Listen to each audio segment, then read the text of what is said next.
하나님 사랑하시는 우리 전주 기린노교회 성도님들 이렇게 직접 뵙고 하나님의 말씀, 이 진리의 말씀을 전할 수 있는 특별한 시간을 주신 하나님께 감사한 마음이 있습니다. 초청을 받으시고 이 하나님 말씀을 듣는 이 축복된 자리에 오신 것은 참 잘하신 것입니다. 성경 말씀에 하나님 말씀을 읽는 자와 듣는 자, 그 가운데 기록된 것을 지키는 자가 복이 있다고 했습니다.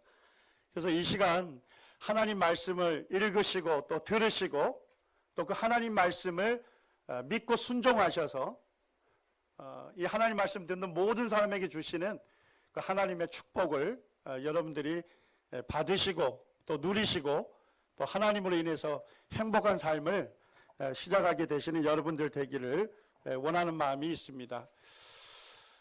제가 호주 여행을 한 그 아주머니 이야기를 들은 적이 있습니다. 이 아주머니의 그 언니가 되시는 분이 호주에 계신데 굉장히 연로하셔가지고 한국에 있는 여동생을 마지막으로 이렇게 만나고자 하는 그런 마음이 있었습니다. 그래서 이제 호주로 초청을 한 겁니다. 근데 이제 이 여동생분이 이제 언니를 위해서 이제 한국 음식, 뭐 밑반찬 이런 것들을 준비해가지고 또 자식들 도움을 받아가지고 이제 짐 이런 것들을 다 붙였어요. 이제 헐레벌떡 비행기를 탄 겁니다. 자, 조금 있으면 뭐가 나옵니까? 음식이 나오잖아요. 예, 승무원이 와가지고 아주머니에게 닭 요리를 드시겠습니까? 아니면 생선 요리를 드시겠습니까? 라고 얘기하니까 이 아주머니가 해외여행을 처음 하고 계신 거예요. 그래서 가만히 생각해 보니까 비행기 값도 굉장히 비싼데 비행기 안에서 먹는 음식은 얼마나 비싸겠는가. 이제 이 생각을 하다 보니까 내가 생각이 없다. 내가 충분히 먹고 탔다고 이렇게 해서 승무원을 돌려보낸 겁니다. 근데 호주까지 가려면 또 많이 가야 하잖아요. 한 10시간 정도 걸리더라고요. 한 3시간 지나면 또 뭐가 나옵니까? 점심 음식이 또 나오잖아요. 그래서 닭 요리를 드시겠습니까? 아니면 돼지고기를 드시겠습니까? 하고 또 물었더니까 아주머니가 속은 굉장히 쓰리고 배는 고픈데 그래도 뭔 생각이 나는 겁니까? 이 돈 생각이 나는 거예요. 그래가지고 이제 그냥 돌려보내고 쫄쫄 굶은 다음에 공항에 도착한 겁니다. 언니는 그냥 오랜만에 동생을 만나가지고 너무 좋아가지고 얼싸안고 막 기뻐하는데 동생의 표정을 보니까 거의 죽을 상이에요.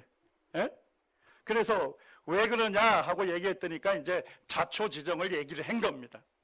그러니까 언니가 하는 말이 야, 이 바보야. 아니 비행기 값 안에는 비행기 안에서 먹을 수 있는 음식값도 포함이 돼 있고 거기서 음료 이런 것도 다 그 안에 포함이 돼 있는데 왜 그걸 몰라가지고 그렇게 했느냐 이런 얘기를 했답니다. 자, 동생분이 한국으로 돌아올 때는 어떻게 했는지 아시겠죠? 예, 음식도 시키시고 여러 번 음료도 아마 이렇게 시켜서 드셨다는 얘기를 들었습니다. 제가 이 얘기를 건네 들으면서 정말 듣지 못해서 알지 못해서 누릴 수 있는 특권을 누리지 못한다면 안타깝잖아요. 그죠? 얼마나 속이 상합니까? 근데 이 아주머니 경우는 뭐 밥 한두 끼지만 정말 하나님께서 나에게 주시고자 하는 놀라운 축복, 이 놀라운 선물을 내가 알지 못해서 듣지 못해서 누리지 못한다면 그것만큼 불행한 것이 어디에 있겠습니까? 이 시간에 하나님 말씀을 잘 경청하시면 하나님께서 나에게 주시고자 하는 놀라운 축복이 무엇인가, 정말 하나님이 나에게 주시고자 하는 그와 같은 선물이 무엇인가 하는 것을 여러분들이 알 수가 있고 또 믿어질 수 있는 것입니다. 제가 4일 동안 특별히 왜 하나님만을 믿어야 하는가 하는 주제로 이 말씀들을 이렇게 살펴보기를 원합니다. 제가 이제 사람들을 만나면서 하나님을 믿으시고 구원받으십시오 라고 이렇게 얘기하시면 많은 분들이 생각이 있습니다. 아니, 세상에 종교가 많고 또 종교에서 믿는 신들이 굉장히 많은데 왜 하나님만을 믿으라고 하는가? 왜 하나님만 믿어야 하는가? 하는 이런 불편한 생각을 하시는 분들이 많습니다. 그런데 성경은 이렇게 말씀합니다. 역대상 16장 26절 말씀해 보니까 만국의 모든 신은 헛것이나 여호와께서는 무엇을 지으셨습니까? 하늘을 지으셨도다. 만국의 모든 신, 세상 나라에서 믿는 그런 모든 신들은 다 헛된 것이지만 여호와께서는, 이 여호와는 하나님의 이름입니다. 여호와 하나님께서는 무엇을 지으셨다고요? 하늘을 지으셨습니다. 여러분들이 왜 하나님만을 믿으셔야 하는가? 성경은 이렇게 얘기하는 거예요. 우주 만물을 지으신 분은 누구밖에 없다는 겁니까? 하나님 한 분밖에 없다는 것입니다. 사람에게 생명을 주시고 사람을 지으신 분은 누구밖에 없다는 겁니까? 하나님 한 분밖에 없기 때문에 그 하나님을 믿어야 한다는 것입니다. 하나님께서 이 우주 만물과 사람을 창조한 것을 우리가 어떻게 알 수 있을까요? 하나님께서는 두 가지를 통해서 분명하게 보여주셨습니다. 첫 번째는 이 책을 통해서 분명하게 말씀하셨습니다. 자, 이 책이 무슨 책인지 아시겠어요? 맞습니다. 하나님께서 이 성경책을 통해 가지고 하나님께서 창조주가 되신다는 것을 우리에게 분명하게 보여주셨어요. 오늘 그것을 좀 살피고자 합니다. 그 다음에 또 한 가지는 뭐냐면 하나님께서 만드신 만물입니다. 이 천지 만물을 통해서 하나님이 어떠한 분이신지 우리에게 말씀해 주셨어요. 자, 하나님께서 만물을 만드셨다면 천지 만물은 누구의 작품입니까? 하나님 작품이에요. 그래서 그 작품을 잘 보면 만드신 분의 어떠한 분이신지를 잘 알 수 있다는 겁니다. 요게 잘생긴 분이 마테 마우리라고 하는 박사님인데 미국 사람들이 이분을 해양학의 아버지라고 부릅니다. 자, 이분이 뭐에 대해서는 아주 잘 아는 권위자예요? 해양. 해양이 뭔지 아시죠? 바다. 바다에 대해서는 그 당시 최고의 권위자였습니다. 근데 이분이 이제 어느 날 병에 걸려서 병상에 있었는데 이분이 하나님 믿는 사람이에요. 그래서 아들이 매일같이 와서 성경을 읽어줬습니다. 근데 아들이 읽어주는 성경을 이제 듣다가 자기가 태어나서 처음 듣는 단어를 듣게 됩니다. 그게 시편 8편 8절 말씀인데요. 우리 같이 한번 읽어볼까요? 시작. 공중의 새와 바다의 어족과 해로에 다니는 것이니라. 공중의 새도 알겠고 바다의 어족, 다양한 물고기도 알겠는데 지금 무슨 단어가 나오는 거예요? 해로가 나오는 것입니다. 근데 그 당시 최고의 바다의 권위자였는데도 불구하고 해로가 있다는 것을 들어보지를 못한 거예요. 이 해자가 무슨 해자입니까? 바다 해자에다가 길로자예요. 그때까지는요, 바닷물이 한 곳에 이렇게 머물러 있다 생각했습니다. 그리고 바람이 불면 파도가 거기서 찰랑찰랑 치는 건지 알았어요. 그런데 성경에 보니까 해로가 있는데 바닷물이 이동하는 길이 있다는 겁니다. 그래서 이 마테 마우리 박사님 생각하기를 성경책에 해로가 있다면 틀림없이 있을 거다. 성경책은 무슨 책이니까요? 하나님의 말씀이니까 하나님께서 성경에 해로가 있다고 기록하셨다면 분명히 해로가 있을 거다. 내가 병이 나오면 해로를 찾아봐야 되겠다. 이런 결심을 합니다. 실제 이분이 이제 병이 나와서 이제 바다에 가서 연구를 해본 겁니다. 근데 그때까지는 바닷물이 한 곳에 이렇게 머물러 있는지 알았더니까 연구를 해보니까 바닷물이요, 이동하는 길이 있는 거예요. 바닷물이 이동을 하고 다시 돌아서 원래의 위치로 돌아오는 바닷물이 이동하고 순환하는 뭘 발견하게 됐습니까? 해로를 발견하게 된 겁니다. 이분이 성경을 읽고서 최초로 해로를 발견하고요. 그런 다음에 이제 지도에다가 이 해로를 기록을 한 겁니다. 이게 뭐가 됐습니까? 최초의 해양 지도가 된 것입니다. 이분의 그 묘비가 미국 그 버지니아주에 있는데요. 거기에 보면 묘비에 이렇게 기록이 되어 있습니다.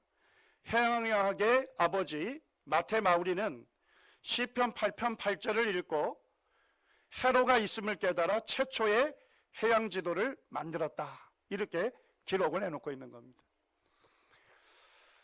이 마테마우리 박사님이 성경을 읽고서 해로가 있다는 사실을 듣고서 발견한 것이 150년 전입니다. 그런데요, 이 성경 시편 말씀은 언제 기록된지 아십니까? 지금으로부터 3000년 전에 기록이 된 겁니다. 최고의 과학자가 성경을 읽고서 알게 돼서 찾아봐서 발견해낸 게 150년 전인데 이 성경 기록은 3000년 전에 기록된 말씀입니다. 어떻게 그 오래전에 해로가 있음을 알아서 정확하게 이 성경책에 기록해 놓을 수 있었을까요? 하나를 더 살펴보기를 원합니다. 이 성경에 보면 할례라고 하는 이 의식이 나옵니다. 이 할례는요, 믿음의 사람인 아브라함하고 하나님께서 언약을 맺으셨어요. 그러니까 아주 쉽게 말씀드리면 계약을 맺으셨어요. 어떤 언약을 맺으셨냐면 아브라함의 자손을 하나님께서 자기 백성으로 삼겠다는 겁니다. 그렇게 언약을 맺고서 그 언약의 표징, 표식을 몸에 새기게 했습니다. 그것이 할례입니다.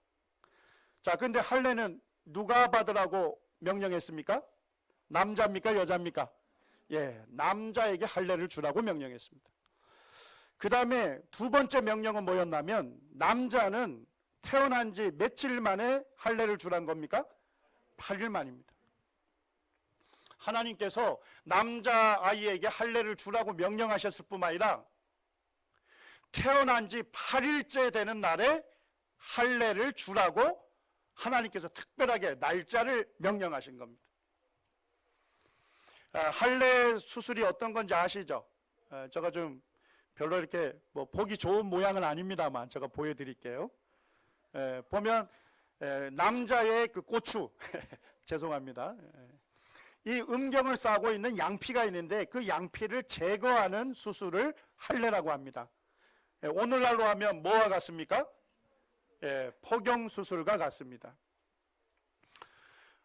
스칸질로라고 하는 그 의학자가 있었는데 하나님께서 할례를 남자아이가 태어난 지 8일째 하라고 명령했다면 뭔가 이유가 있지 않겠느냐, 뭔가 하나님이 특별한 목적이 있으니까 그날에 하라고 했지 않겠는가 하고 이제 이분이 연구를 해본 겁니다. 자, 할례 수술을 하게 되면 어떻게 되겠습니까? 수술을 하게 되니까 상처가 많이 나겠죠. 자, 근데 우리가 상처가 나면 피가 흐르고 조금 시간이 지나면 어떻게 됩니까? 그 피가 굳죠. 응고가 되죠. 응고가 되는 이유는 뭐냐면 피를 이렇게 굳게 하는 단백질이 있어요. 피를 응고시키는 단백질.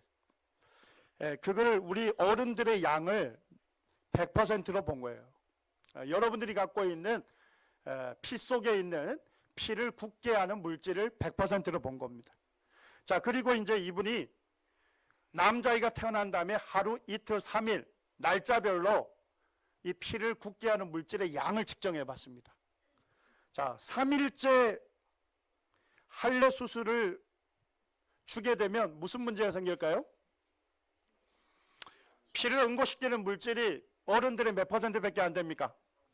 30%밖에 안 되니까 그때 할례 수술을 받으면 무슨 문제가 생길 수 있을까요? 피가 잘 응고가 되지 않는 겁니다. 지혈이 빨리 되지 않아서 많은 피를 흘려서 신생아가 위험할 수 있는 겁니다. 이해가 되셨어요? 자, 그런데 남자아이가 태어날 때 8일째가 되는 날에 할례 수술을 하면 어떻게 될까요? 자, 그때는 어른들의 양보다 얼마나 많습니까? 한 115% 정도 되거든요. 115%는 한 118% 정도 됩니다. 그러니까 8일째 되는 날에는 그 아이가 갖고 있는 피를 응고시키는 물질이 누구보다 더 많아요? 우리보다도 더 많은 양을 갖고 있는 겁니다. 자, 그러니까 이때 할례 수술을 받으면 어떤 좋은 점이 있을까요? 피가 빨리 멈춰지겠죠. 그래서 신생아의 생명을 보호할 수가 있습니다. 근데 더 놀라운 것은 뭐냐면 9일째, 10일째 떨어졌다가 11일째에서 죽을 때까지 일생 동안 똑같은 양이 분비가 된다는 겁니다. 가만히 보니까 언제 단하루 피를 굳게 하는 물질이 제일 많이 나오는 거예요? 8일째입니다. 자, 하나님께서 왜 남자아이가 태어난 지 8일째 할례를 주라고 명령을 하신지 그 이유를 알겠습니까? 그날이 무슨 날입니까? 할례를 받기에 가장 안전한 날입니다. 그것도 단 일생에 단 하루 안전한 날을 명령하신 겁니다. 하나님께서요, 우리에게 이 하나님 말씀으로 명령하는 것은 다 누구를 위한 겁니까? 우리를 위한 겁니다. 우리의 유익을 위해서 하나님께서 말씀에 다 기록해 놓은 거예요. 그러니까 그 하나님 말씀을 믿고 순종하는 것은 나에게 유익이 있는 것입니다. 나를 위한 것입니다. 성경에서 어떻게 이렇게 정확하게 할례 수술을 받기에 가장 안전한 날을 기록할 수 있었을까요? 성경은 누구의 말씀입니까? 하나님의 말씀입니다. 사람의 구조와 기능을 가장 잘 아시는 분이 누굽니까? 하나님이에요. 만드신 분만이 가장 정확하게 말할 수 있는 겁니다. 요게 이제 요즘 중고등학생들이 이 아이폰 선물을 해주면 최고의 선물로 여깁니다. 이 아이폰을 누가 가장 아이폰에 대해서 정확하게 말할 수 있을까요? 스티브 잡스가 왜 이 아이폰에 대해서 가장 정확하게 말할 수 있습니까? 직접 만든 사람입니다. 맞습니다. 직접 만든 사람은 자기가 만든 것에 대해서 정확하게 말해 줄 수가 있는 것입니다. 우리가 성경을 열면 성경에 그 첫 구절이 나와 있습니다. 창세기 1장 1절입니다. 하나님께서 이 성경을 기록하시고 우리로 하여금 이 성경을 읽게 하셨는데, 성경을 우리가 읽게 되면 가장 첫 구절이 창세기 1장 1절이잖아요. 그런데요, 이 첫 구절에 하나님께서 자기 자신을 알리기를 원했습니다. 하나님이 특별히 어떠한 분이신지 알리기를 원했습니다. 그것이 첫 번째 구절에 기록이 되어 있는 겁니다. 우리 같이 한번 읽을까요? 자, 함께 읽겠습니다. 시작. 태초에 하나님이 천지를 창조하시니라. 성경을 처음 접하고 처음 읽는 분에게 하나님 자신을 꼭 알리고 싶었어요. 그것은 뭐냐면 하나님께서 천지를 창조하신 창조주란 겁니다. 하나님께서 언제 천지를 창조하셨죠? 태초입니다. 이 태초라는 건요, 시간의 처음을 얘기하는 거예요. 시간의 처음. 그러니까 시간을 처음 시작하신 분이 누구예요? 하나님이신 거예요. 자, 그럼 하나님 언제부터 계셨을까요? 태초부터 계신 분이 아닙니다. 태초 이전부터 계신 분입니다. 하나님은 영원부터 영원까지 영원히 존재하시는 분이십니다. 그래서 하나님은 시작이 없으신 분이에요. 영원부터 계시던 그 하나님께서 시간을 시작하신 거예요. 아시겠어요? 자, 그러면 하나님은 시간을 시작하게 하신 분이니까 시간의 제한을 받을까요? 받지 않을까요? 하나님은 시간의 제한을 받지 않는, 시간을 초월해서 존재하시는 분이십니다. 하나님은 태초에 천지를 창조하셨죠. 이 천이 뭐예요? 하늘이잖아요. 하나님은 태초에 이 우주라고 하는 공간을 창조하신 분입니다. 자, 하나님은 공간의 제한을 받을까요? 받지 않을까요? 받지 않습니다. 하나님은 공간의 창조주이기 때문에 하나님은 이 시간에 저와 함께 할 수 있고요, 동시에 여러분들과 함께 할 수 있습니다. 그리고 미국에 있는 어떤 사람과도 동시에 함께 계실 수 있는 그분이 바로 하나님이십니다. 하나님은 또한 이 지구를 창조하신 분입니다. 이 지구라고 하는 물질을 창조하신 분이기 때문에 하나님은 이 물질을 뭐 할 수 있습니까? 마음대로 사용하시고 변화시킬 수 있는 전지전능하신 분이 바로 하나님이십니다. 어떤 사람이 하나님을 믿으셔야 합니다 하니까 보여주면 믿겠다는 분들이 있습니다. 예. 아마 여기 오신 분들 중에도 몇 분이 계신 것 같아요. 제가 그 얘기를 하니까 웃고 계시네. 예. 예, 하나님은 우리와 같이 이렇게 육신을 갖고 계신 분이 아니셔요. 하나님은 영이십니다. 자, 여러분들의 영혼을 볼 수 있어요, 없어요? 눈으로 볼 수는 없잖아요. 마찬가지로 하나님은 영이시기 때문에 우리 눈으로 볼 수는 없습니다. 그렇지만 하나님은 어떠한 분이시냐 하면 하나님께서 존재하신다고 하는 것을 우리에게 믿을 만한 증거들을 주시는 분입니다. 자, 여러분 한번 생각해 보시죠. 어떤 사람이 죄를 지었다고 고소를 받아서 법정에 왔습니다. 자, 그럼 판사가 뭐예요? 이 사람이 죄를 졌는지 안 졌는지 심리하겠죠? 자, 근데 심리를 한 후에 이 사람이 죄를 지었다고 유죄 판결 내렸습니다. 자, 제가 여러분들에게 물어보겠습니다. 판사가 이 사람 죄 짓는 걸 눈으로 봤을까요? 눈으로 보지도 않았는데 어떻게 죄를 졌다고 판결할 수 있습니까? 뭐가 있는 겁니까? 맞습니다. 눈으로 직접 보지는 못했지만 그 사람이 그 죄를 지었다는 확실한 증거가 있기 때문에 안전하게 판결을 내릴 수 있는 것입니다. 하나님은 모든 사람에게 무엇을 주셨습니까? 믿을 만한 증거를 주신 분입니다. 하나님은요, 교회 다니는 사람에게만 준 게 아니에요. 교회를 다니든 다니지 않든 하나님을 믿든 믿지 않든 모든 사람에게 하나님은 공평하신 분입니다. 하나님은 모든 사람에게 하나님을 믿을 만한 증거를 보여주시고 그 증거를 통해서 믿을 수 있도록 도와주시는 분이 하나님이십니다. 이 시간에 그 증거들을 좀 살펴보기를 원합니다. 우리가 맨눈으로 하늘을 보게 되면 별을 한 몇 개 정도 볼 수 있을까요? 아이들이 5개 볼 수 있다고 하네요. 제가 이제 뭐 전국에 가서 몇 군데 물어보니까 이 도시마다 달라요. 적게 얘기하는 그 도시는 2가지 가능성이 있더라고요. 첫째는 공기 오염이 많이 돼가지고 잘 못 보는 경우가 있고, 또 한 가지는 뭐냐면 하늘을 볼 시간이 없어. 너무 바빠가지고 하늘도 한번 쳐다보지 못하고 잠자는 분들이 대반이에요. 날씨가 아주 좋고요. 그 다음에 이 불빛이 문제입니다. 요즘 밤에도 환한 불빛이 비치기 때문에 이 하늘에 있는 별 보기가 어려워요. 근데 불이 완전히 꺼지고 날씨가 좋으면요, 한 1.5 정도 시력이 되는 분들이 별을 한 4,000개 정도 볼 수 있대요. 그리고 이제 저쪽 북반구 남반구 다 돌아보면 한 6,000개 정도 볼 수 있답니다. 눈이 좋은 사람 얘기하는 거예요. 저같이 눈이 안 좋은 사람은 진짜 몇 개 못 봐요. 자, 그런데 성경 창세기에 보니까 놀라운 비유가 나와 있습니다. 아까 그 믿음의 사람인 아브라함에게 하나님 언약을 맺으셨죠?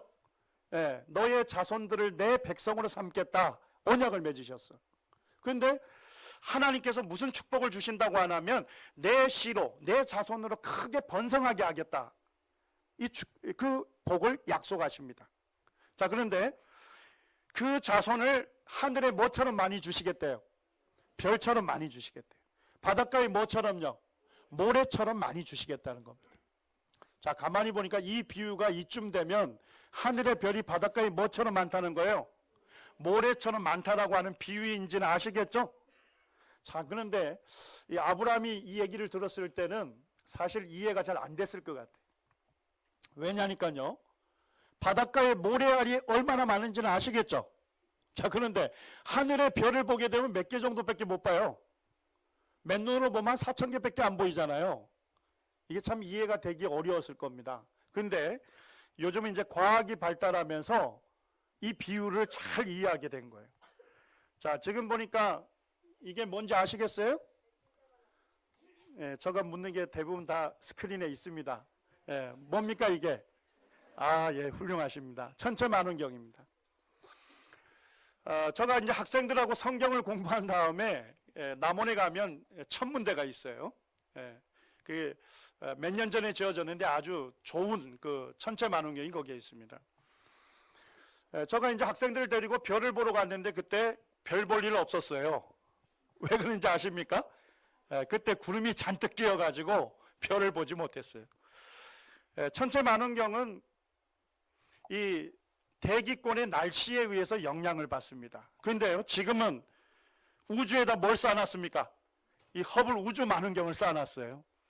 그러니까 이 지상에서 뭐 비가 내리든 눈이 내리든 먹구름이 끼든 상관없이 우주에 있는 별을 아주 정확하게 볼 수 있는 그와 같은 시대를 살고 있습니다.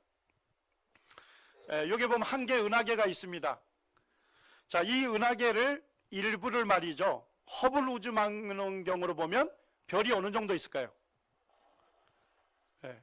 이게 은하계 일부에만 이렇게 많은 별들이 있는 겁니다. 자, 그런데 한 은하계 안에 별이 몇 개 정도 있다고 천문학자들이 얘기한지 아십니까? 1000억 개 정도 된답니다. 우리 아이들이 참 감성이 좋습니다. 어른들은 1000억 개 했는데도 무표정. 제가 사실 한 15년 전만 해도 1000억 개 얘기하면 다들 놀랐어요. 왜냐하니까 그때는 억대 재산을 가진 사람이 거의 없었어요. 그러니까 억이라는 숫자가 얼마나 큰 숫자인지 알았어요. 근데 요즘은 대부분이 다 억대 재산을 갖고 있어. 뭐 살기 힘들다, 못 산다, 뭐 이렇게 해도 억대 재산을 갖고 있으니까 이 1000억 하면 별로 큰 숫자인지 안 느낍니다. 그런데요, 1000억이 얼마나 큰 숫자인지 아십니까? 사람이 태어나서 죽을 때까지 숫자를 센다고 생각해 보시죠. 한 80살까지 센다 생각해 보세요. 잠도 안 자고 밥도 안 먹습니다. 자, 태어나자마자 말할 수 있습니까? 말도 못하는데 말할 수 있다고 가정하겠습니다. 자, 그렇게 해서 80살까지 세면 어느 정도 셀 수 있을까요? 숫자를 안 세봐서 모르시죠? 하나, 둘, 셋, 넷, 다섯 이렇게 해서 80살까지 세시면 그래도 100억을 못 센답니다. 그러니까 한 은하계 안에 별이 몇 개가 있다고요? 1000억 개가 있습니다. 여러분들이 태어나서 죽을 때까지 숫자만 세도 다 셀 수 없는 양입니다. 이 성경 예레미야 33장 22절에 보면 하늘에 있는 만상, 하늘에 있는 별들은 셀 수가 없다, 이렇게 정확하게 기록을 해놓고 있는 겁니다. 근데 이거는 이제 허블 우주만원경을 한 10일 정도 우주를 향해서 연속 촬영한 사진입니다. 자, 그런데 요게 요 작은 점처럼 보이는 게 뭔지 아시겠어요? 이게 한 개 은하계랍니다. 자, 이 은하계 안에 별이 몇 개 정도 있다고 얘기하는 거예요? 1000억 개 있다는 겁니다. 자, 그런데 이런 은하계가 우주에 1000억 개가 있다는 겁니다. 자, 그럼 하늘에 별이 몇 개 있는 거예요? 1000억 개 곱하기 1000억 개, 10의 22승계가 있답니다. 왜? 1 다음에 동그라미가 몇 개 붙는 겁니까? 22개나 붙는 숫자입니다. 근데 이것도 너무 큰 숫자여서 우리가 이게 느낌이 잘 안 오잖아요. 제가 좀 도와드릴게요. 2009년에 그 세계 천문회의였습니다. 우리나라에도 이제 과학자들이 모여서 조직위원회를 결성을 했는데, 제가 그 홈페이지에 가봤더니까 천문학자들이 일반인들로부터 제일 많이 받는 질문이 있답니다. 그게 뭐냐면 하늘의 별이 몇 개 정도입니까? 하는 질문. 자, 그러니까 천문학자가 뭐라고 답할까요? 10의 22승계입니다 하는데 표정을 보니까 놀라지를 않아. 왜냐니까 자기 상상 범위 이상이거든요. 그래가지고 천문학자들이 거기에다가 이렇게 기록을 해놨더라고요. 흔히 별의 수는 모래알 수만큼이나 많다라고 한다. 실제로 지구상 모래알 수를 세어보면 뭐 이제 모래의 전체 면적을 측정을 하고 그 다음에 일부 이제 세봤겠죠. 그래서 곱하기를 한 것 같습니다. 지구상의 모래알 수를 세어보니까 약 몇 개 정도 되더래요? 10의 22승계이다. 그러니 우주의 별의 수는 모래알 수만큼 많다라는 비유는 무슨 비유다? 무슨 비유라고요? 제대로 된 비유다. 이렇게 돼 있어요. 자, 근데 이 제대로 된 비유가 최초로 기록된 책이 어디입니까? 이 성경책인 겁니다. 근데 이것도 이제 과학의 역사를 알고 보면요, 너무 놀라운 사실입니다. 왜냐니까요, 우리 은하계에서 가장 가까운 은하계가 어디죠? 예, 안드로메다 은하입니다. 그런데 그거를 언제 발견했냐면 85년 전에 발견했어요. 허블이라고 하는 유명한 천문학자가 자기가 개발한 천체 만원경을 갖고서 봤더니까 우리 은하계 말고 또 다른 은하계가 한 개 더 있는 겁니다. 그래가지고 그때 세상 사람들이 깜짝 놀랐습니다. 왜냐니까 그때까지는 은하계가 우리 은하계밖에 없는 줄 알았는데 하나 더 있는 거예요. 이해가 됐습니까? 근데 최근에 몇 개가 있다는 거예요? 1000억 개가 있다는 겁니다. 그러니까 85년 전 사람들도 은하계가 2개밖에 없다고 알았는데 성경 창세기에 있는 이 말씀, 이 비유, 하늘의 별이 바닷가에 뭐처럼 많다고요? 모래처럼 많다라는 비유가 언제 기록된 겁니까? 3500년 전에 기록이 된 겁니다. 우리나라로 역사로 하면 언제인지 아시겠어요? 고조선 시대입니다. 고조선 시대. 예? 조선이 아니고 신라 시대 이전입니다. 고조선 시대에 이 창세기 말씀이 기록이 됐는데 하늘의 별이 바닷가에 모래처럼 많다라고 하는 정확한 제대로 된 비유를 기록하고 있는 것입니다. 성경은 어떻게 이렇게 정확하게 기록할 수 있을까요? 우리 욥기서 38장 31절 같이 한번 읽겠습니다. 시작. 내가 묘성을 메어 떨기되게 하겠느냐, 삼성의 띠를 풀겠느냐. 하나님께서 욥이라고 하는 사람에게 질문하고 있습니다. 야, 네가 묘성을 메어 떨기되게 할 수 있겠느냐, 이렇게 묻는 거예요. 이 묘성이라는 거는요, 지금 이제 겨울철에 잘 보입니다. 북쪽 하늘을 보면 한 6개 내지 7개 정도 되는 뚝뚝 떨어져 있는 별입니다. 이걸 묘성이라고 합니다. 자, 그런데 하나님 뭐라 하셔요? 내가 묘성을 메어 뭐가 되게 하겠냐고요? 떨기. 자, 떨기 아세요? 우리 뭐 한 떨기, 두 떨기 뭐 이런 말 쓰죠? 떨기라는 건 뭡니까? 국화 떨기 이러면 뭡니까? 한 국화에서 여러 줄기가 나오죠? 그리고 꽃이 피잖아요. 그 무더기를 한 떨기라고 하는 겁니다. 그러니까 하나님께서 뭐라고 하냐면 너희들의 눈으로 보게 되면 한 6개 내지 7개 뚝뚝 떨어져 있는 별처럼 보이는데 실제는 이게 수백 개의 무더기로 된 별들이 이루어져 있는지를 네가 아느냐? 이렇게 물은 겁니다. 제가 이 성경 공부를 한 다음에 남원 천문대에 갔더니까 요즘 참 좋은 게 있더라고요. 그거 참 하나 갖고 싶더라고요. 천체 천문대 그 연구관이 레이저 빔 같은 게 있어요. 그래가지고 묘성을 보여주는데 이렇게 동그라미 하늘로 빔을 쏴서 동그라미를 치면 거기가 딱 마킹이 돼요. 둘레를 딱딱 쳐줘요. 그렇게 해서 7개를 저한테 눈으로 확인시켜 주더라고요. 그 다음에 이제 이분이 묘성이 있는 쪽으로 천체 만원경을 고정시키고 저보고 보라는 겁니다. 제가 보는 순간 깜짝 놀랐습니다. 제 육안에는 7개였는데 보는 순간에 그냥 그 작은 만원경 안에 별들이 그냥 빵빵빵 찍혀 있는 겁니다.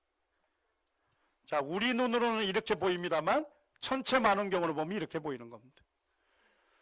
수백 개의 별들이 한 힘에 의해서, 한 중력에 의해서 묶여가지고 한 개 별처럼 도는 떨기별로 되어 있다는 것을 눈으로 확인을 한 거예요, 제가. 그래서 제가 놀랐습니다. 왜 놀랐냐면 언제까지는 이 사실을 몰랐을까요? 뭐가 발견되기 전까지요? 만원경이 발견되기 전까지 몰랐던 사실입니다. 근데 하나님께서 3500년 전에 이 놀라운 사실을 기록해 놓고 있는 겁니다. 그 다음에 하나님께서 뭐라고 얘기하십니까? 삼성의 띠를 풀겠느냐. 삼성은 이제 오리온 성자의 허리띠에 해당되는 겁니다. 이게 3개의 별이 보이죠? 우리가 보기에는 이 3개의 별이 일직선상에 가까이 있는 것처럼 보입니다. 근데 하나님 뭐라 하시죠? 삼성의 띠를 풀 수 있겠느냐? 이렇게 얘기하는 겁니다. 더 쉽게 말씀드리면 삼성의 띠가 풀려 있다는 것을 너가 아느냐? 이렇게 하나님 물어보신 겁니다. 우리 지구에서 보게 되면 이렇게 가까이 있습니다만 우주에서 보게 되면 삼성은 떨어져 있습니다. 떨어져 있는데 이게 가장 먼 거리가 한 1600광년 정도 떨어져 있어요. 자, 빛이 1초에 어느 정도 거리까지 가죠? 지구를 몇 바퀴 돈대요? 예, 좋습니다. 7바퀴 반을 돈답니다. 1초에. 자, 근데 그 빛의 속도로 1년을 달리면 뭐라고 합니까? 그 거리를 1광년이라고 해요. 자, 근데 1600광년이면 빛의 속도로 몇 년을 달려야 돼요? 1600년을 달려야 하는 겁니다. 자, 그런데 여기서 놀라시면 안 됩니다. 왜냐니까 천체 만원경이 개발된 이후에 이 삼성의 띠를 계속 관측을 해봤습니다. 관측을 했더니까 삼성의 이 세 개의 별을 묶고 있는 중력이 너무 불안정하답니다. 너무 약해가지고 지금도 시간이 지남에 따라 뭐하고 있다는 거예요? 계속 풀려져 가고 있다는 것입니다. 이것을 지금 천문학자들이 관측하고 있는 겁니다. 천문학자 중에 그 베리 세터필드라고 하는 천문학자가 있는데 그분이 이걸 관측하고 나서 이렇게 고백을 했더라고요. 자기가 쓴 책에. 성경에 기록된 말씀이 실제 천문학적 관측으로도 너무나도 정확한 것을 볼 때 내가 하나님을 경외할 수밖에 없고 내가 하나님 앞에 겸손할 수밖에 없다. 그런 고백을 거기에다가 기록하고 있는 겁니다. 이 사람이 이 관측을 통해서 뭘 깨닫게 됐습니까? 성경 말씀이 이것을 창조하신 하나님의 말씀이라는 것을 그가 깨닫게 된 것입니다. 어떻게 이렇게 성경에 정확하게 삼성과 묘성에 대해서 기록할 수 있을까요? 성경 아모스 5장 8절에 이렇게 말씀합니다. 묘성과 삼성을 만드시며 사망의 그늘로 아침이 되게 하시며 바닷물을 불러 지면에 쏟으시는 자를 찾으라. 그 이름이 여호와이니라. 성경에 이렇게 삼성과 묘성에 대해서 정확하게 기록된 것은 묘성과 삼성을 누가 만들었습니까?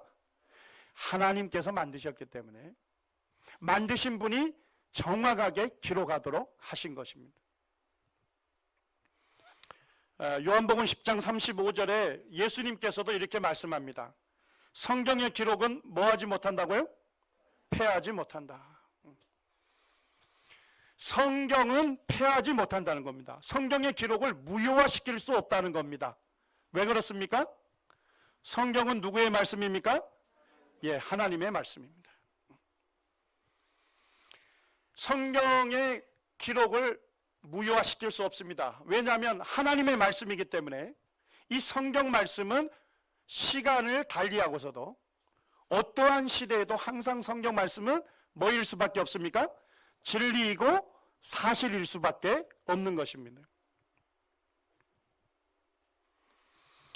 우리 욥기서 38장 4절과 5절 같이 한번 읽겠습니다. 함께 읽겠습니다. 시작. 내가 땅에 기초를 놓을 때에 내가 어디 있었느냐? 내가 깨달아 알았거든 말할지니라. 누가 그것의 도량법을 정하였는지 누가 그 줄을 그것의 위에 띄웠는지 내가 아느냐.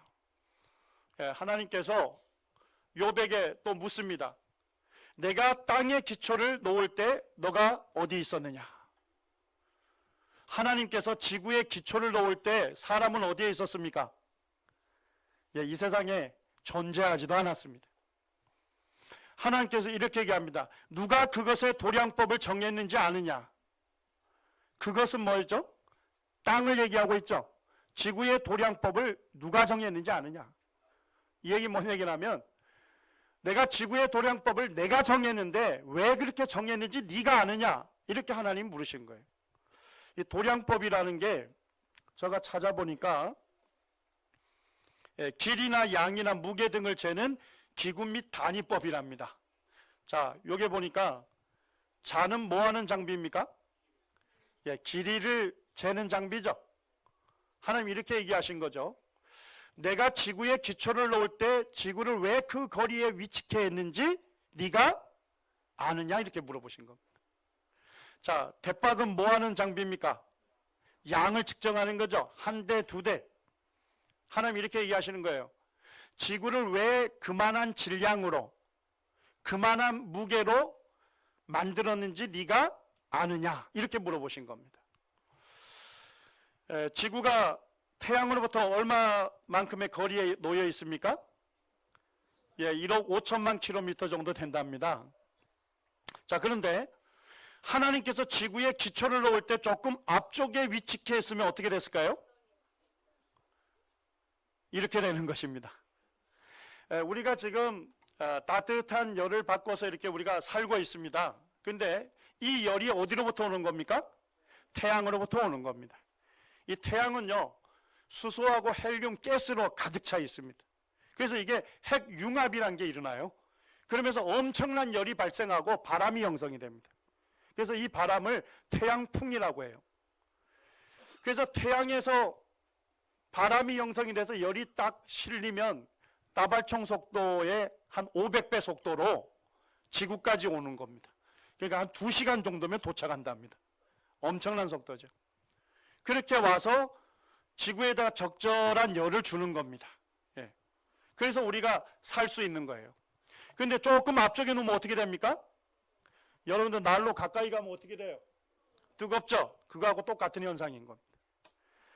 하나님께서 지구의 기초를 놓을 때 조금 앞쪽에 놓게 되면 이 물들이 전부 어떻게 될까요? 전부 끓어서 증발이 돼서 기화돼서 사라져 버리는 겁니다. 지구상에 뭐가 존재하지 않습니까? 마실 수 있는 물이 존재하지 않는 겁니다. 그리고 너무 뜨거워서 살 수 없는 환경이 되는 겁니다. 자, 그런데 하나님께서 지구의 기초를 놓을 때 조금 멀리 두면 어떻게 되겠습니까? 전부 다 얼음으로 존재하기 때문에 마실 수 있는 뭐가 존재하지 않죠? 물이 존재하지 않습니다. 그리고 추워서 살 수 없는 환경이 되는 겁니다.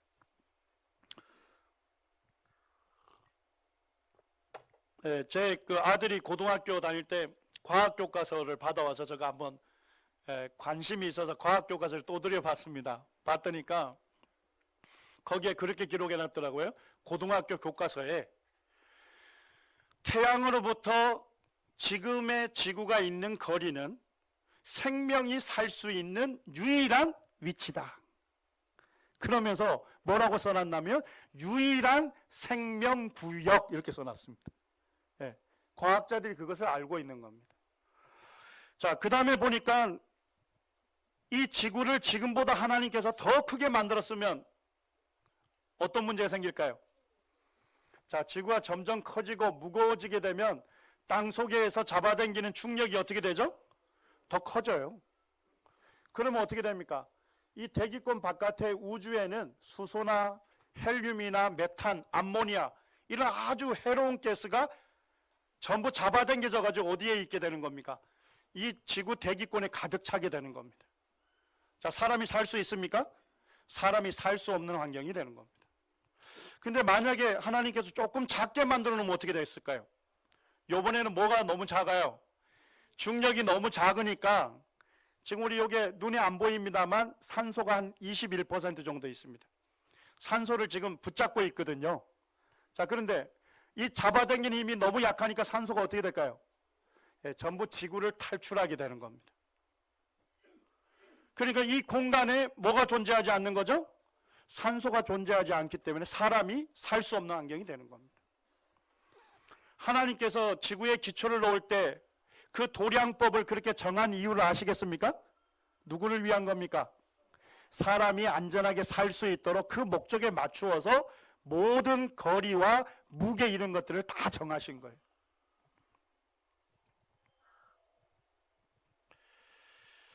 달이 존재하는 목적도 있을까요? 자, 달이 없으면 어떻게 될까요? 밀물, 썰물이 안 일어나겠죠? 예. 그러면 바닷물이 어떻게 됩니까? 다 썩게 되고 바다 물고기가 살 수가 없습니다. 근데 더 큰 문제가 있어요. 자, 지구의 축이 한 몇 도 정도 기울어서 돌죠? 23.5도 기울어진 것도 지구과학자들이 얘기하는데 이유가 있더라고요.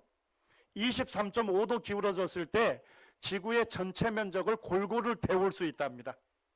만약에 수직으로 돌면요, 적도보다 지금 더 넓은 면적이 뜨거워서 살 수가 없답니다. 그 다음에 북반구하고 남반구는 지금보다 더 추워서 더 넓은 면적이 이 곡식을 재배할 수 없다는 겁니다.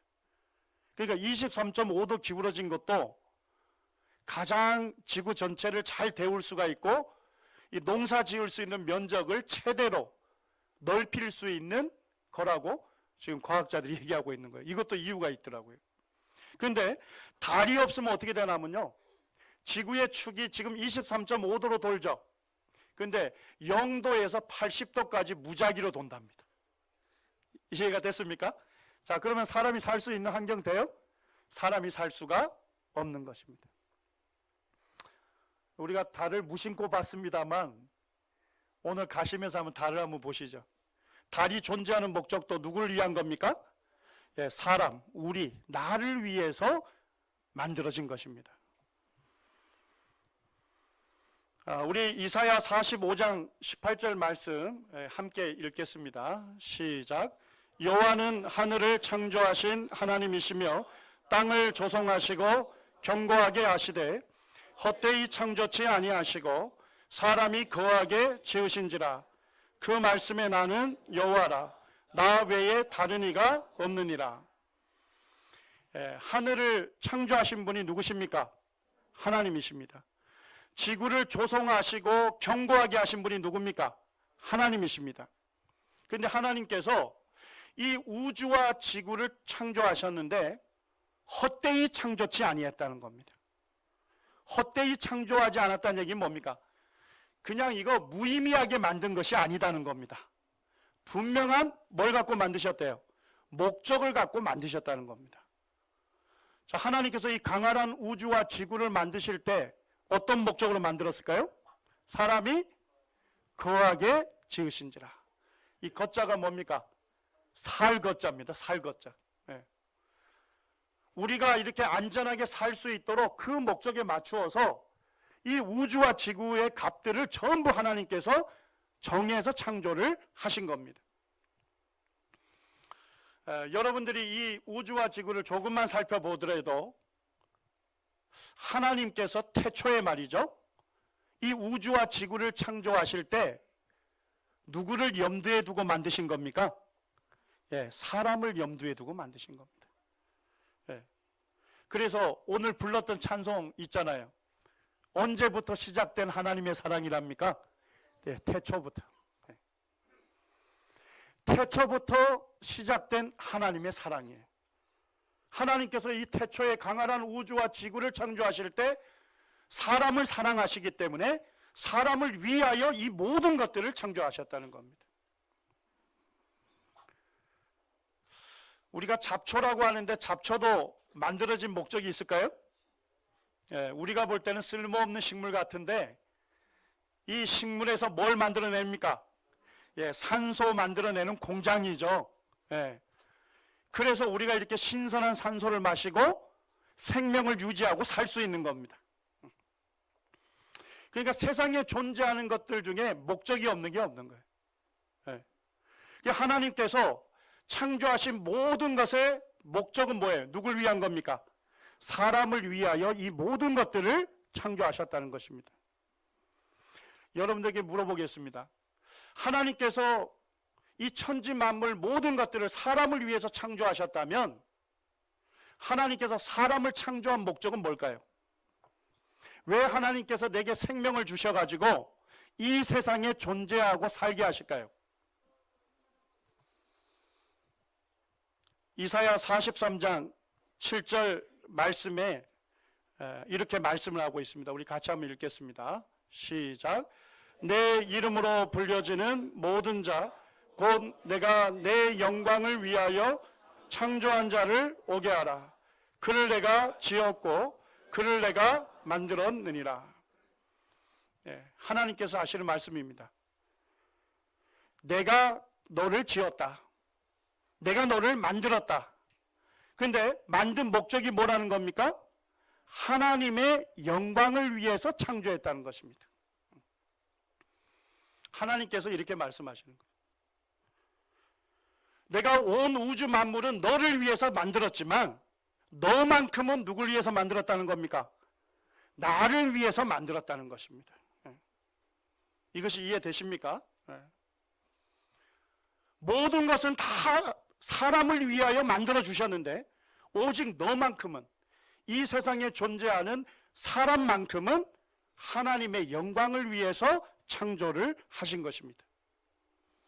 여러분들은 하나님의 영광을 위해서 살고 있습니까? 아니면 내 영광을 위해서 살고 있습니까? 여러분은 하나님을 위해서 살고 있습니까? 아니면 내 자신을 위해서 살고 있습니까? 하나님께서 물으시는 겁니다. 정말 내가 내 인생인 것처럼 내 마음대로 하나님하고 상관없이 살고 있다면 하나님 창조의 목적에서 벗어났다는 것입니다. 하나님의 창조의 목적에서 탈선하고 있다는 것입니다. 하나님이 이것을 죄라고 말씀하는 것입니다. 우리 로마서 1장 19절과 20절까지만 함께 읽기를 원합니다. 함께 읽겠습니다. 시작. 이는 하나님을 알만한 것이 그들 속에 보임이라. 하나님께서 이를 그들에게 보이셨느니라. 창세로부터 그의 보이지 아니하는 것들, 곧 그의 영원하신 능력과 신성이 그가 만드신 만물에 분명히 보여 알려졌나니 그러므로 그들이 핑계하지 못할지니라. 하나님 알만한 것을 어디에다 분명히 보여주셨습니까? 하나님 만드신 만물에. 이 말씀은 참 중요한 말씀이에요. 하나님의 보이지 아니하는 것들, 하나님은 우리가 볼 수가 없습니다. 그렇지만 하나님 만드신 천지 만물을 보게 되면 하나님의 영원하신 능력을 알 수 있습니다. 또한 하나님의 신성을 알 수 있습니다. 신성이라는 것은 뭐냐면 하나님의 성품을 얘기하는 것입니다. 하나님께서 사람을 얼마나 사랑하시는지 그것을 알 수 있다는 것입니다. 우주 만물을 창조하신 그 하나님께서 여러분들을 돌보고 계신 거예요. 지금도 하나님께서 이 우주를 운행하시고 그것들을 붙들고 계시기 때문에 내가 안전하게 살 수 있는 것입니다. 하나님께서 만드신 만물에 분명히 보여주었고 알려주었다는 것입니다. 그러므로 사람이 뭐 할 수 없습니까? 핑계할 수가 없다는 것입니다. 여러분들이 이 말씀을 마음에 새기시기를 바랍니다. 우리가 하나님 앞에 서게 됐을 때, 하나님의 심판대 앞에 섰을 때 하나님께서 계신지 저에게 보여주지 않아서 저가 믿지 못했습니다. 하나님께서 저를 얼마나 사랑하시는지 알려주지 않아서 저가 하나님을 믿지 못했습니다. 이렇게 핑계댈 수 있습니까? 핑계댈 수가 없다는 것입니다. 하나님께서 핑계댈 수 없는 증거들을 우리에게 보여주시고 하나님을 믿을 수 있도록 도와주시는 겁니다. 21절에 보니까 하나님을 알되 사람이 뭐하지도 않습니까?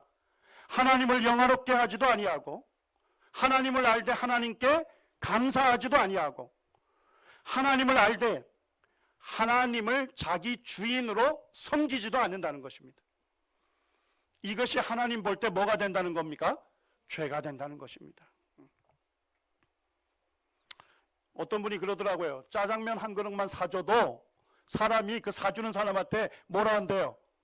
고맙습니다, 감사합니다 한다는 거예요. 그런데 하나님께서 천지 만물을 나를 위하여 창조하시고 내게 필요한 모든 것들을 친히 공급하시고 내 생명을 붙들고 계시고 내 호흡을 지금 붙들고 계시기 때문에 내가 살아있는데 나를 창조하신 그 하나님을 내가 알아보지도 못하고 인정하지도 아니하고 그 하나님께 감사하지도 않는다면 어찌 우리가 하나님으로부터 창조함을 받은 우리가 하나님 앞에 설 수 있겠습니까? 이것이 하나님께서 죄라고 말씀하고 있는 것입니다. 로마서 1장 28절에는 그들이 마음에 누구 두기를 싫어했다고요? 하나님 두기를 싫어했다는 것입니다. 어떤 분들이 교회에 오면 왜 사람을 자꾸만 죄인으로 만드냐 이렇게 얘기하는데, 무엇을 훔치고 시기하고 질투하고 이것도 죄입니다. 그건 죄인 건 맞지만 하나님 보실 때 가장 큰 죄, 하나님 보실 때 가장 본질적인 죄는 뭡니까? 하나님을 마음에 두기를 싫어하는 겁니다. 하나님 거절하는 거예요. 하나님을 주인으로 섬기기 싫다는 것입니다. 내가 하나님 자리에 앉겠다는 것입니다. 내 마음대로 살고 싶다는 것입니다. 하나님과 상관없이 살겠다는 것입니다. 심지어 하나님을 멸시하기도 하고 하나님을 적대하기도 하고 하나님 없는 것처럼 살기로 결정하는 것입니다. 그것이 바로 하나님 앞에 죄가 되는 것입니다. 하나님은 어떤 사람을 어리석다고 합니까? 그 마음에 이르기를 하나님은 없다 하는 사람이 하나님 보실 때 어리석다는 것입니다. 하나님께서 어떤 사람을 악인이라고 합니까? 그 모든 사상에 뭐가 없습니까? 하나님이 없다 하는 그 사람이 하나님 보실 때 악한 사람이라는 겁니다. 우리 마지막 말씀인데요, 함께 읽기를 원합니다. 시작. 혹 내가 하나님의 인자하심이 너를 인도하여 회개하게 하심을 알지 못하여 그의 인자하심과 용납하심과 같이 길이 참으심이 풍성함을 멸시하느냐. 다만 내 고집과 회개하지 아니한 마음을 따라 진노의 날 곧 하나님의 의로우신 심판이 나타나는 그날에 임할 진노를 내게 쌓는도다. 여러분이 하나님을 떠나서 여러분들이 살고 있다면 성경은 그 길이 바로 망하는 길이라고 말씀하고 있는 것입니다. 하나님을 버리고 떠나서 사는 것, 그 길 끝에는 하나님의 진노와 하나님의 심판이 있다고 우리에게 경고해야 하시는 겁니다. 여러분이 지금 가고 있는 길이 잘못된 길이고 망하는 길이고 정말 하나님께 죄를 짓는 길이라면, 죄악된 길이라면 여러분도 어떻게 해야 되겠습니까? 고집 피고 계속 가시겠습니까? 회개하지 아니한 마음을 품고서 계속 가시겠습니까? 그러면 하나님의 심판과 진노가 거기에 있는 것입니다. 여러분들이 하나님의 심판과 진노를 자처하고 결정하면서 가는 삶인 것입니다. 그렇지만 이 시간에 전해진 하나님 말씀을 통해서 정말 하나님께서 우주 만물을 창조하시고 내게 생명을 주셔서 나를 창조하신 분이고 내게 필요한 모든 것들을 친히 공급하시고 보살피시는, 내 생명의 근원이 되시는, 내 삶의 주인이 되시고 나를 주장할 수 있는 분이다 하는 것을 여러분들이 깨달으셨다면 하나님께로 돌이키십시오. 하나님, 제가 하나님 알지 못하고 지금까지 살았습니다. 그렇지만 하나님 만드신 만물과 성경 말씀을 보니까 하나님 우주 만물을 지으셨고 저를 지으신 분이시군요. 제가 하나님께로 돌아가고 싶습니다. 이렇게 여러분이 회개하시고 하나님 앞으로 나오시면 하나님께서 용납해 주십니다. 여러분을 받아주십니다. 하나님께서 여러분을 구원하여 주시는 것입니다. 이제 계속되는 말씀이 이제 내일 또 전해지고 또 목요일까지 전해집니다. 여러분들이 마음을 두시고 정말 하나님께서 정말 계신 것인지, 정말 하나님께서 나의 창조주가 되시는 건지, 정말 하나님 말씀이 진리인지 여러분들이 살펴보시고 여러분들이 그 하나님을 만나시게 되는 시간들이 되기를 기도합니다.